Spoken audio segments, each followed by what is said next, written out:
I developed a bit of a stutter. I would like be quieter in conversations, especially like big group ones, and my response time would be a little slower. It just was weird because, like, girl, what? If you know me, you know that's not it. Okay, that's not it. And it's because I isolated myself to smithereens, and I 10 out of 10 do not recommend. What it do, baby boos? Welcome to the For Your Thoughts podcast, where psychology, pop culture, and self meet. I am your host, Penny Anassi, media personality, mental health advocate, social impact professional, and the baddest of all. Guys, I was laid off. I was laid off, very similar to a lot of Black women and people that you may know right now, especially in like media, tech, and those industries, and honestly, all industries. Something that my therapist brought up and was like, you should totally talk about this on the podcast. Shout out to Black woman therapists. Y'all are God's gift to earth. My Black woman therapist said was like, wow, like, do you see the difference between the first time you were laid off and how you're reacting versus this time, and like your mentality, your approach, and everything like that? It's totally different. So let me take you guys back. The time where it really did sting, I was literally on the way to do my Euro summer, and I got a call saying that they are letting me go. And I was like, wow, I'm about to go spend all this money in Europe and have the time of my life. And I'm going to come back with no job. But I literally had the time of my life anyway. Went to see Beyonce. I was in Portugal. It was amazing. But after that, I went into a depression. I wouldn't call it a deep depression because I was still very functional. But I feel like me and my multi-hyphenate spirit has not found a soft place to land. Therapy and being intentional about my nervous system and my mental health, how much we were able to see the growth when I got hit and smacked with yet another disappointment. I was on there. She was like, "You good?" I was like, "I'm actually great. I don't know what it is, and I'm going to ride out on this energy, but I know that God's got me." And we get so much propaganda about just being sad, down, the economy's bad, we have that stupid ass president, that I think that we are mentally set up to kind of be on the more negative side of things. And I'm not doing that for another year or 2 years, 3 years, 4 years. I'm not doing that. I'm getting older, and I remember just how free, delusional, risk-taking, confident, and how sure of myself I was like growing up. And I'm not going to let capitalism take that away from me at all. Like, I'm not going to do that. And growing up, and if you've listened to the podcast, you know I've always been team like follow your dreams, team passion, team creative. I personally was getting comfortable. When you get a role, you need to 9 to 5 it and then 5 to 9 it, and be so intentional and serious about making that transition if that's what you want to do. And I just think that for many reasons, this is what's supposed to happen. I know we love to tell ourselves that, like, okay, girl, it was meant to happen, but it was. Like, I really felt it coming. That weekend before, I was down in the dumps. I couldn't figure out what it was. It was just so crazy. And even I was having dreams about the life I feel like I'm supposed to live versus what I'm living right now. And then as soon as it happened, so many things have shown me that it is okay. Like, I'm going to be okay. And I just want to, one, encourage creatives to, if you can, find a therapist. And if you can't afford a therapist, if you can't, please reach out to me and I will send over some resources. I'm building a resource right now. It is www.foryourthoughts.org. It is specifically for creatives, professionals, the multi-hyphenate. And we are finding therapists that know us, that are culturally competent to understand what the hell we got going on. Like seriously, for real, for real. Because for my therapist to even say, hey, like I think that you should talk about that on the podcast, like that would be so cool. There's so many other people that, need to hear this, especially Black women. Like that is actually so refreshing, and I can't imagine a therapist who's not culturally equipped and competent saying anything like that to me. If you hear of anybody needing a host, a media personality, if anybody wants to do some social impact work for their artist, let me know. Now let's get into our next topic, my 2 cents. This kind of bleeds into what I was talking about before, and it is isolation and how we have covered up isolation and masked it as I'm protecting my peace, and what isolation can really do to you, what it can do to your brain, and ultimately to your life. And it does the opposite of what most of us are thinking. Story time. When I was laid off, I also went through a lot of weird friendship, I wouldn't say breakups, but disappointments. And I kind of have always poured so much into other people, that, and gave myself like the last bit, that I kind of was trying to reason as to why is my life not where I want it to be. And I would say a lot of it was because I'm not blaming other people, but was because people would take more than they would give, and I would allow it. So that's all on me. And that resulted in me isolating myself. Not like, oh my God, I hate people. I love the friends that I have and things like that. But I just was way more cautious and just like, let me be with me, because obviously I was giving too much of me to everyone, and they could give a shit less about what I have going on, for real.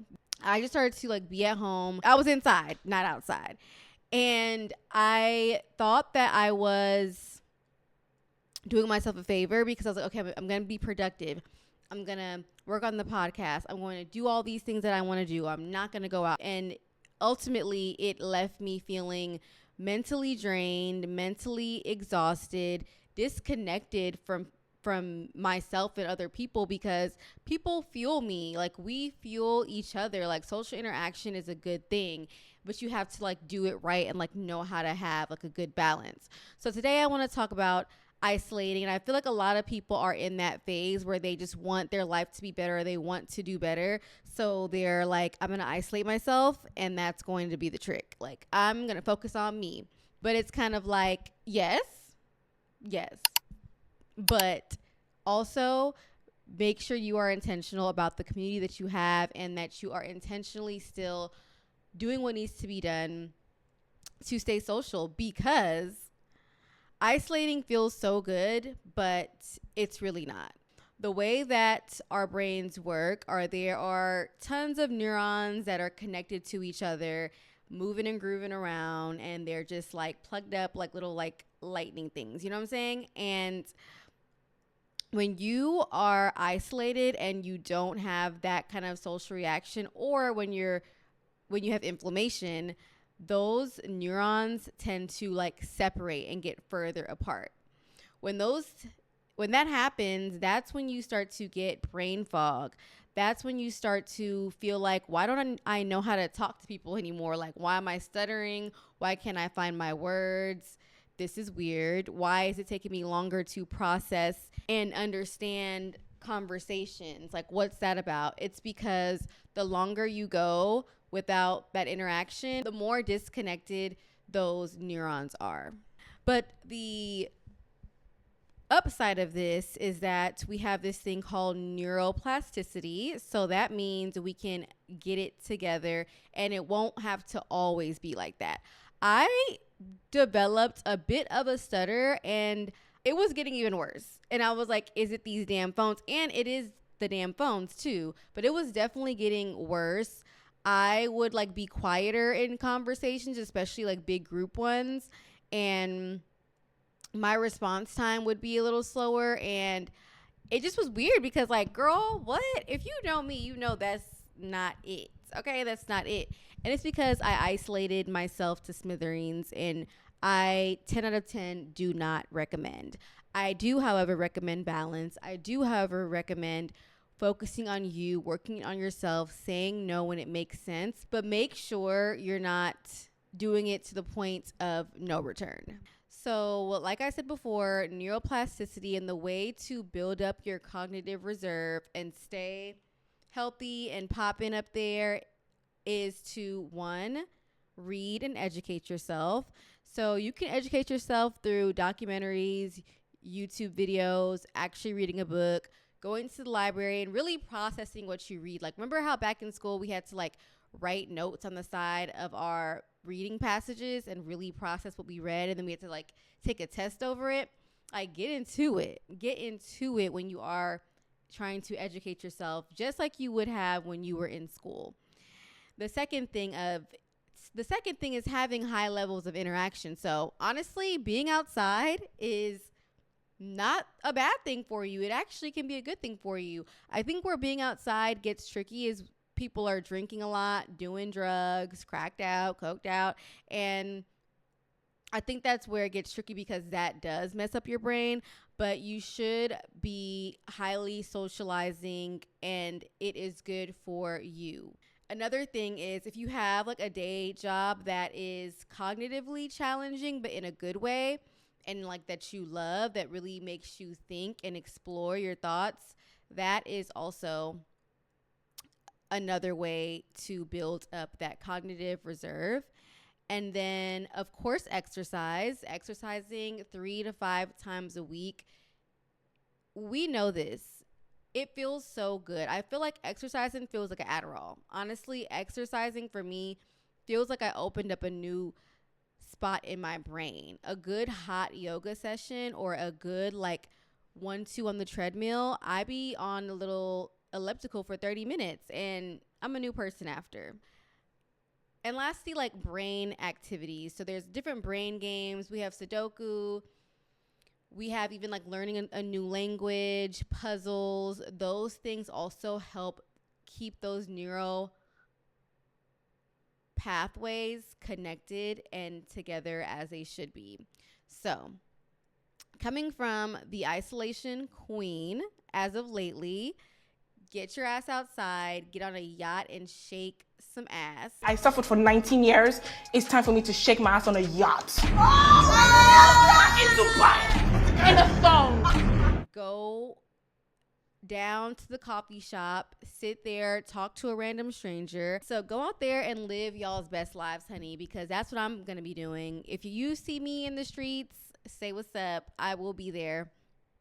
And I'm just excited for what is to come. Honestly, I'm geeked. Okay, so let's move on to our next topic, which will be gold. And with the gold topic, I'm going to talk about new music, new books, people that I'm just loving, art that I'm loving. We're tapping into all things music, art, entertainment, movies, all of that jazz. For gold today, I want to talk about 2 Chainz' new book, The Voices in My Head Is God.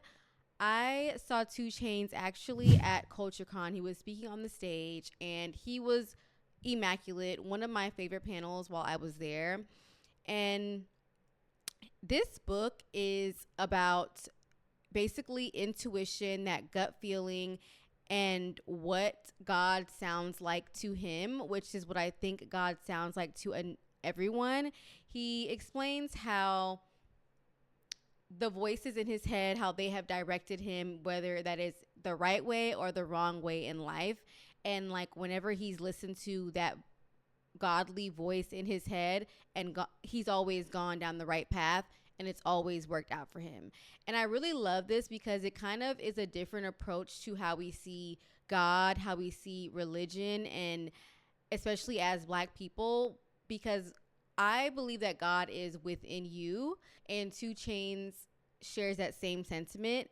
And when Kanye said it, it was kind of like, what you mean? Like, you are not God. And I don't think that's what we're saying, but God is within you and he's guiding you. You just have to be still and listen. And shout out to 2 Chainz because he's a psych major, so there's a lot of like mental health and psychology in the book as well. And I think it's just such a dope book for a older black man that we look up to, who is a rapper and entertainer, an artist and musician, to speak about topics like this, because it helps other people who look up to him, who look like him, who came from where he came from, to figure out how to navigate life, especially in this capitalistic society. He made it out by listening to that voice.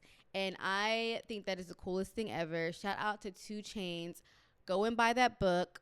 I need to go buy it. I haven't read it yet. I've just been watching so many interviews about it, and I think that's so exciting. And the publisher is Black Privilege, which is Charlemagne the God's publishing company. And I'm just like, let's do it. Black men. Shout out to black men. We say shout out to black women a lot, but shout out to black men too. And yeah, go 2 Chainz. Gold of the week goes to 2 Chainz. And for our next topic, we'll have peace of mind. And you guys know this is like what's been bringing me peace of mind in this crazy ass world for the week. And it is this mindful Sudoku book by Megan Kim. The TikTok shop, I be so annoyed by it because I'm like, more things that they want people to buy. But when this came across my feed, I was like, wow, okay. Sudoku, like I just said before, is really grounding, and it is also really good for your brain and helps you build those neural pathways and things like that we mentioned before. So this book has a Sudoku on one page and a journal prompt on the next. So you do your Sudoku, you ground yourself, get them pathways together, and then you have a journal prompt. I'm such a journaler, so like this one says, write about a moment of genuine connection you experienced recently. And yeah, like that's been my morning jam. I love a journal meditation moment in the morning when I have time. So that is what I've been doing. Shout out to Megan Kim, Mindful Sudoku. I'll put the link somewhere in the bio for you guys to check out. And yes, that is the episode, guys. Please send me your pen pal letters. We're going to start doing pen pal letters now that we're back on and popping and have a good flow. So email me, penny.anassi@gmail.com. I don't know shit, but I will give you the best advice from what I do know. You know what I'm saying? And if you need any mental health resources, please go and subscribe. www.foryourthoughts.org. We have big things coming there as well. I'm happy I have the time and the space and the capacity now to do all the things that God has called me to do. And that's what we're going to do. Follow me on Instagram at Penny Peace. On TikTok, I think it's Peaceful Penny, Penny Peace, one of those things. It was great chatting today. Talk to you later. Goodbye.